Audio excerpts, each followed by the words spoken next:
Hello Anashe, how are you, lovely people? As I promised in my last video, I promised that I would talk about the political situation of the State of Israel and what's going on here, and who and when does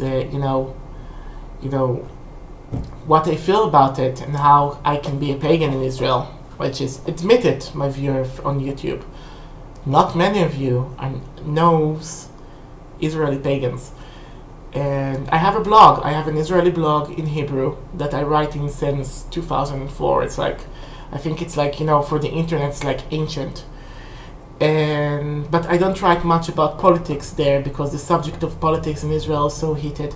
And it's also heated around the world. So I decided to open my mouth and say what I think there should be said about the situation in here and my opinion.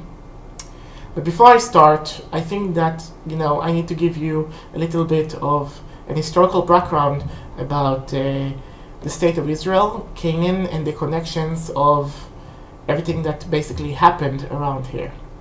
And by understanding this, you might understand the predicament here, because there are so many, you get a lot of things in the media, you get a lot of things that are out of context, and the context is important. And before we start, I'm not pro-Palestinian, I'm not pro-Zionist, I'm not a Zionist at all. I have my own opinions that differentiate from those views, and I would like very much to share them with you. So let's start with the early history and prehistory of Israel. Now, before this was Israel, this was Palestine. Before this was Palestine, it was part of the Ottoman Empire. Before it was part of the Ottoman Empire, it was Judea. Before it was Judea, it was Phoenicia. Before Phoenicia, it was Canaan. And before that, it had no name. So Canaan literally translates from the language Canaanite as the land of purple, because it is on the shores of Canaan that they made the color purple that was more expensive than its weight in gold during ancient times, and it was used to dye only the most prestigious and expensive of clothes. And only kings, emperors, and royalty would manage to wear purple. This is why purple is connected with royalty today.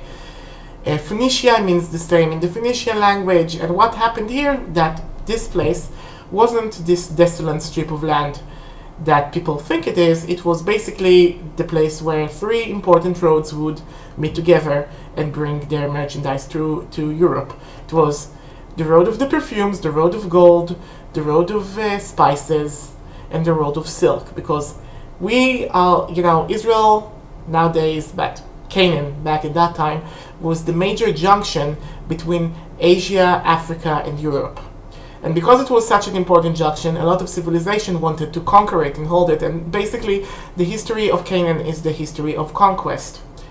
And this place was ruled by the Canaanites, of course, Sumerians, Babylonians, Akkadians, Egyptians, and Greeks, Romans, the Ottoman Empire, the British Crown ruled it for a time. And now it's being held lawfully, and by, of course, the right of conquest, it's lawfully by the hands of the Israeli government. So, because it was ruled by all those civilizations, it's really hard to tell, and it's kind of blurry, who came from where and why, and who has the ancestral birthright to it, which I will spoil and say nobody has the ancestral birthright for it. It's just, it's always been taken by force, and it belongs to whomever took it by force. Much as like the US, much like the many conquests that the British Isle had by the Normans, by the Anglo-Saxons. Each country is basically, it's conquered. It's never really something that was held by the original inhabitants. It's always, very Darwinian and natural by the use of force. So the Canaanites, they were, of course, they were polytheists, and they ruled by the merit of their gods and goddesses, and we can still find them today. Many statues of gods sitting on their thrones holding weapons, and clay effigies of goddesses holding their bosoms. We claim that they are like symbols of Asherah, the primordial goddess of the sea and the trees, but we can't really know, not 100% sure, that this was in fact the case. And we are south of Mesopotamia. We are just south of Mesopotamia. Mesopotamia is ended in Lebanon, which is our north, and basically this was where civilization itself was born, in Mesopotamia. So, since we were Israel was, Canaan was such an important place for all those nations. It was conquered again and again and again. And one of the researchers of basically the Old Testament says that Yerushalem is the previous name of Jerusalem, and it was ruled by a people called the Yevusians, Hayevusim in the Bible. Shalem was the Canaanite god of sunset, and it was twinned to the goddess of the dawn, Shachar. And this city was named after him, probably, we don't know, because sunset was so beautiful in that city. So originally that city did not belong to any monotheistic faith, it belonged to pagans that ever since then got extinct. And one of the theories says that there was a king called Eden, and the king Eden built a giant garden to the main god of the Canaanite pantheon, the god El, from which one of the theories claims that Jehovah is derived. Originally, Jehovah was it wasn't called Jehovah; it was called El. And also in Hebrew, when you say Elohim, you say Elohim is a many abbreviation of the word El, like El and his ilk, he was the great father of the sky, sitting with a conic head, holding a club on a throne with a long beard. Basically was one of the original symbology of the old wise man that rules everything from heaven.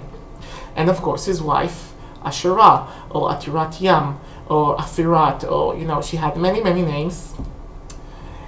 And the garden was the Garden of El. It was very popular that pagan people would make exquisite gardens for the god. And what happened is that place was conquered. It was conquered, and because it was conquered and was destroyed by either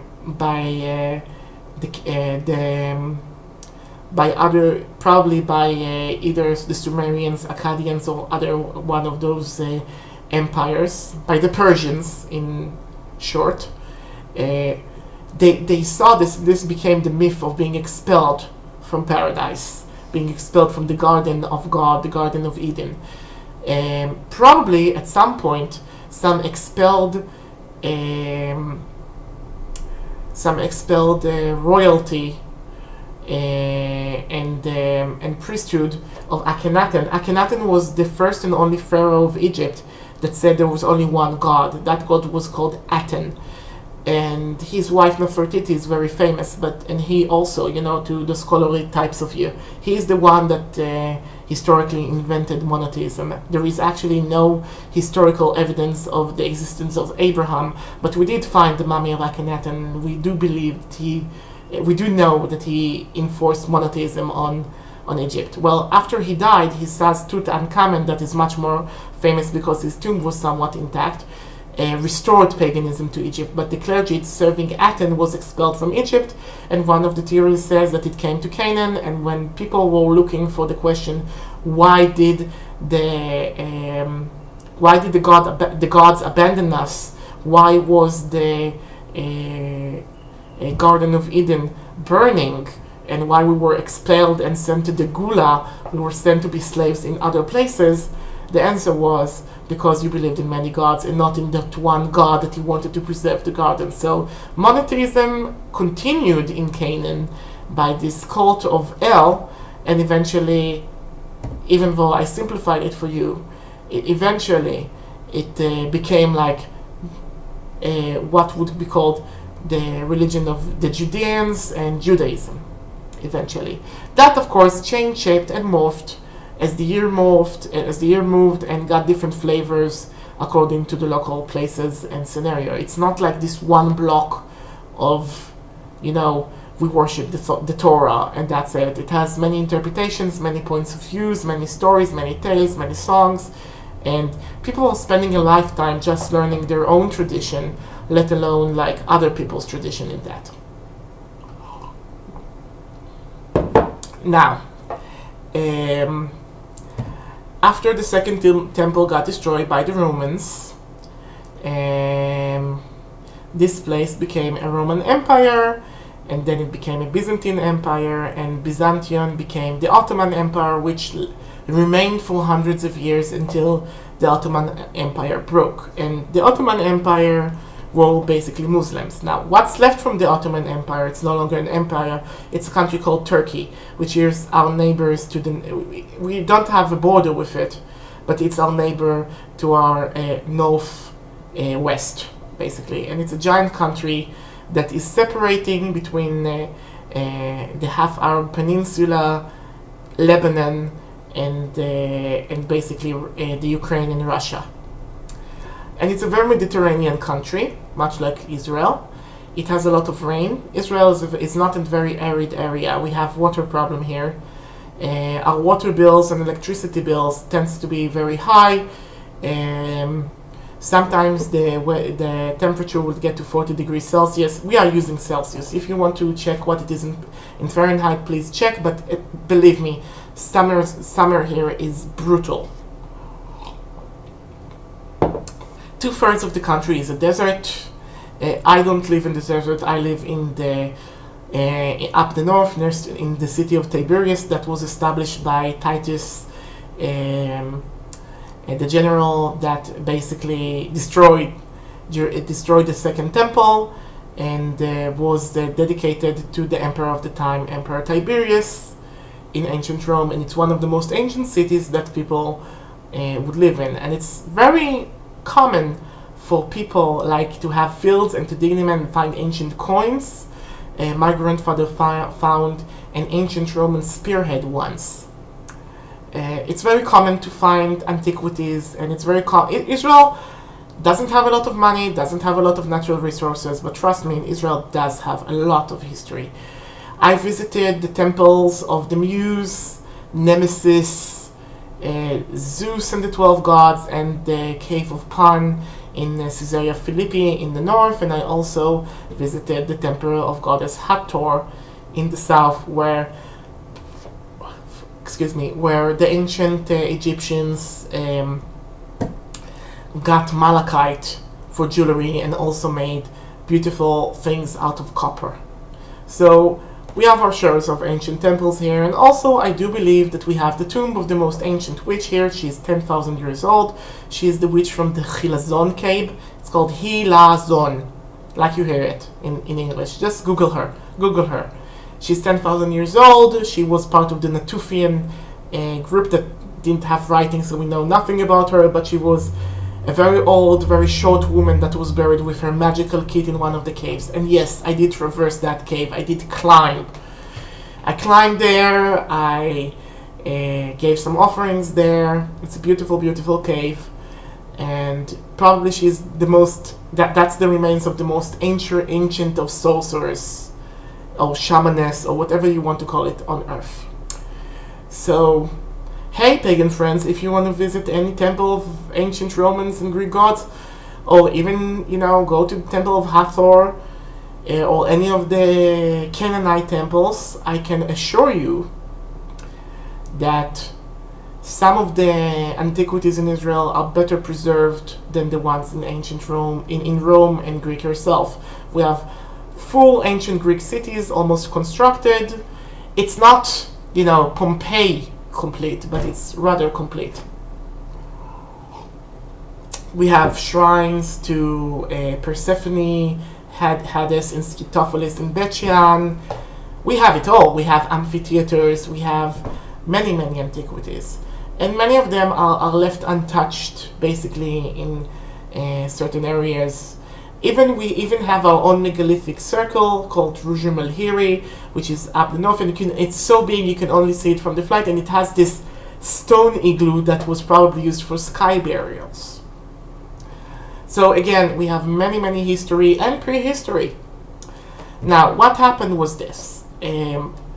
After the Second World War, when the Jews were persecuted by the Germans, and 6 million or less got killed in Europe,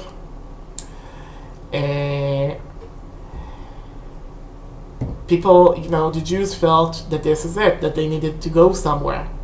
Now, Herzl and other people mentioned different places where they should go, and one of the places was basically going back to the land of Israel. The more religious Jews wanted it, the less religious Jews didn't want that.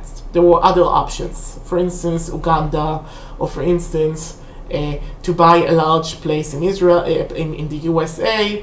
Baron Hirsch actually bought some lands and taught some Jews some agriculture in Argentina. There were other projects just like Israel where they would try to resettle Jewish people that were basically escaping the persecution. And when they were brought here, they made one hand with the British to try to expel what was left from the Turkish or the Ottoman Empire at the time. And they succeeded. Now, some of the land that we bought, it's my grandfather himself conquered some villages, and that villages are now in a very important junction up north. He was part of the warriors that conquered that place. And while those places was conquered, some of the local inhabitants were promised by other countries that they should receive asylum until this place is reconquered by Arabia, which seemed legit at the time, because we are bordering with 4 Muslim countries: Lebanon, Syria, Jordan, and Egypt. And with Jordan and Egypt right now, after a very long time, we have a peace treaty with, but we don't have any peace treaty with Syria and Lebanon. We simply don't. We are still somewhat in a silent or a loud war with.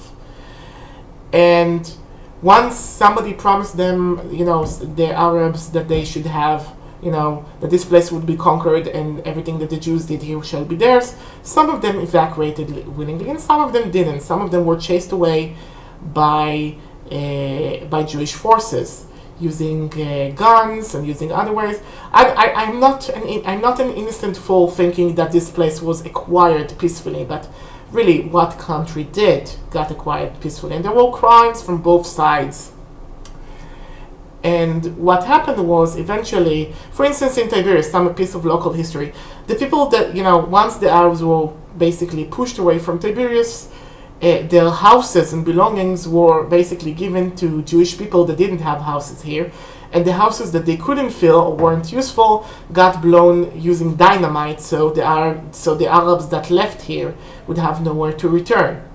That's a piece of local history. And I know at least one of those houses that still stands in ruin. And there were other chances, anyway, it's like the UN tried to split the country into 2, but it was refuted, and a lot of peace treaties were refuted, and rightfully so. Those people want to go back to their motherland, and we came here. And regardless of the right that we had using the Bible or whatever, because I don't think that we have the birthright to be in here. Nobody has a birthright to be anywhere. That's just romantic 19th century romanticism. Okay? If one has any right to be in any country, it's from the right of conquest. And this is why the people of the US do not, the Native Americans don't, kill all the non-Native Americans out there just to conquer back their land. They don't have the military force to do so, so they are living some of them are living on the crumbs of society, and it's very sad. And what was they received for having their land conquest, like a measly portion of it. But the thing is this: the Native American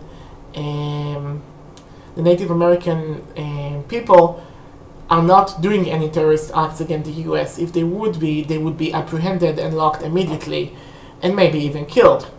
But what's going on here? After those people left, they didn't leave to other Muslim countries, because again, us Israelis, we would like to think that Lebanon, Syria, Egypt, and Jordan, they are Arabs. They are all of the same kind and the same ilk, but it's untrue. Even the language slightly differentiates. It's different in each country and each place. So basically what happened is that refugee camps, eternal refugee camps, got formed in the Gaza Strip, and eternal refugee camps got formed in Judea and Shomron and other places that are now ruled by those people, and they don't have Israeli citizenship, and they are not allowed in Israel or into that Arab country that they are basically bordering with. And the reason why is because it's a different culture, and those countries are mostly like they have too many people of their own, and nobody really wants to take a refugee and to take care of all their needs, regardless of how humane you are. This is a giant strike to your economy. And those Arab countries, those are not the rich oil Arab countries, those are the poor Arab countries that having their own difficulties and their own demographic problems to solve. So they didn't want to take them, so they live in this refugee camp forever, like criminals, and that's very sad. But right now we find no solution for those people. So they rebel and they try to fight, and of course they're getting weapons from Syria, and they see their life is hopeless. They barely have electricity, water, or basic supplies. And I'm not saying and also, the Israeli army is not the most humane army on earth. There is no such thing as a humane army, and the right for sovereignty is one that constantly has to be fought over. And I would very much would love to have, and I was part of that army, by the way. I was part of the IDF. Even though I don't think that every small breach should be responded with lethal force, and I wish there was another solution. But thus far, I do not see that there is any solution. There was no solution for 70 years, and I don't think that anyone is coming soon. So the only other solution that I see is either taking the refugees and accept them as Israelis, and also separate religion from state, which is a solution that I would prefer. But it's not really feasible, sadly. And also another solution that is out there is that basically kill them all, which is a horrible, horrible solution, but a lot of Israelis nowadays are supporting that solution. And I do not see that as feasible as well. So we are stuck between a rock and a hard place, and no solution in sight. Now, personally, yes, I was in the army. I was even like the lowest level of a warrior in the army. I was a guard. I served. I saw no action during my 2 years of service. Guards in Israel only have 2 years instead of 3. But I was present when 2 terrorists things happened. I saw buses explode. I was in an explosion in one of the markets in Jerusalem, for instance. Me personally, I flew a little bit in there. Yes, I learned how to fly. Very funny. And also, while I was in my boot camp, my army base was very near a giant explosion while we were in the shooting range, and a bus exploded. I was alive during a time where you couldn't get on a bus feeling safe because somebody might go on it wearing a detonating bomb and kill himself and everybody in that bus. So while I'm not saying that, us Israelis, we are victims. Yes, sometimes we are victims. Sometimes we create victims. It's just a vicious cycle that I don't see the end of. And that's my point of view about what's going on in Israel. And if you have questions, please ask them in the comment below. And if you think it's interesting, please like and subscribe. Thank you and a share. And may I be the one to talk to you in better times, telling you that the conflict was solved, but sadly, that's not so feasible right now. So be safe. Goodbye and a share.